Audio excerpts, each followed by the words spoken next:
Voilà. Je vous remercie donc, monsieur le procureur général.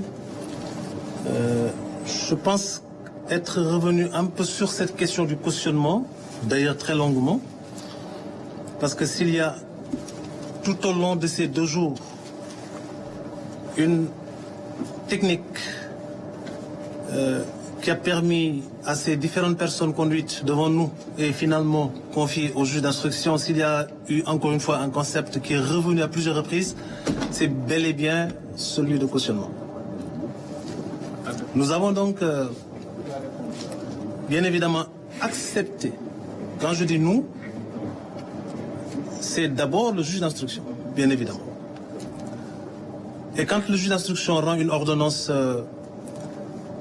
qui ne recoupe pas les contours des réquisitions du ministère public, naturellement le parquet reçoit notification de la décision contraire dans les 24 heures de son prononcé. Et la loi nous aménage un délai de recours qui est de 5 jours à compter de cette notification. Si je dis que nous avons accepté de valider cette forme de proposition et que nos juges d'instruction, qui également à longueur de journée passent leur temps dans des cabinets où ils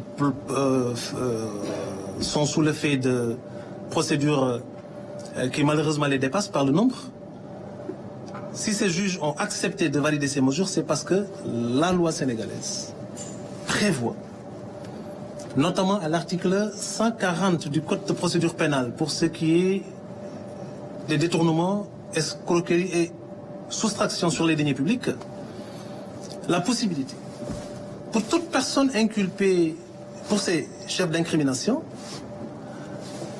de solliciter son habilitation, son éligibilité à cette mesure de libération, pour autant qu'elle aura accepté soit de rembourser parce que les faits sont clairs et reconnus, assumés, soit parce que son état de santé ne lui permet, encore une fois, pas, comme on l'a dit tout à l'heure, de faire face aux rigueurs de la détention, même dans un centre hospitalier, ou alors qu'en faisant valoir des contestations suffisamment bien articulées pour pouvoir recouper les contours de contestations sérieuses.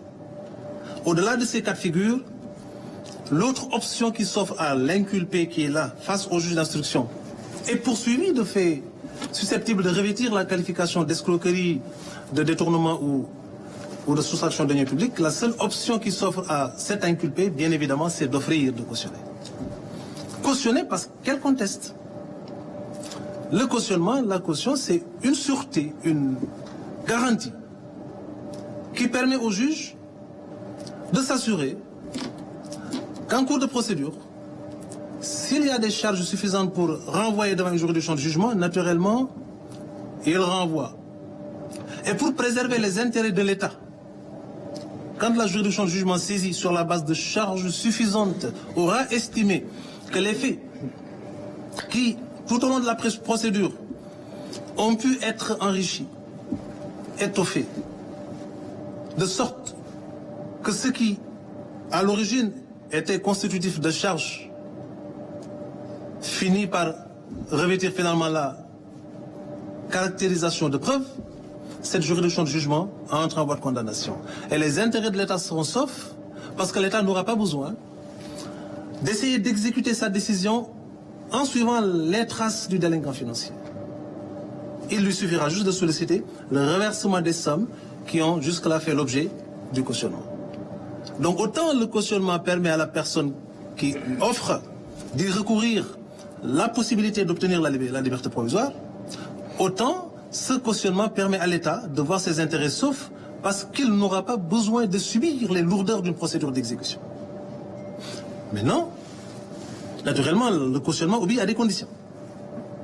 Je laisse à M. le procureur financier le soin de revenir sur ça pour ce qui est du pool financier. Mais pour ce qui nous concerne, quoique ce sont les mêmes dispositions, naturellement, nous avons estimé qu'en faisant dans une approche casuistique, pour envisager les poursuites et éventuellement la préservation des intérêts de l'État et par conséquent des deniers du peuple sénégalais, nous avons estimé que l'option de base pour nous, c'est de poursuivre, de traquer les délinquants financiers, de faire en sorte que l'État puisse recouvrer ses droits, mais de faire en sorte que la justice soit restaurée dans sa dignité et son efficacité. Et l'efficacité recherchée dans le cadre de l'administration du mot de justice, oui, on peut la chercher et la trouver dans la traque de délinquants et dans la prise de mesures de privation de liberté.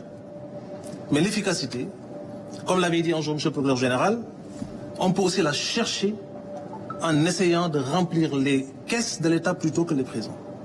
De sorte que nous avons estimé devoir opter pour cette solution, parce que l'objectif principal, encore une fois, pour ce qui nous concerne, ce n'est pas d'envoyer les gens en prison, mais c'est de faire en sorte que les intérêts de l'État soient préservés et que ceux du peuple sénégalais, au nom de qui nous rendons la justice, soient également pris en charge. Donc c'est pour ça que nous avons accepté, parce que les conditions sont réunies.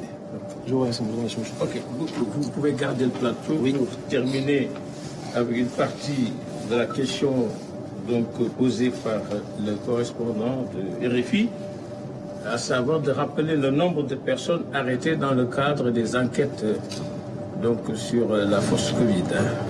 Pour revenir rapidement sur ce point aussi,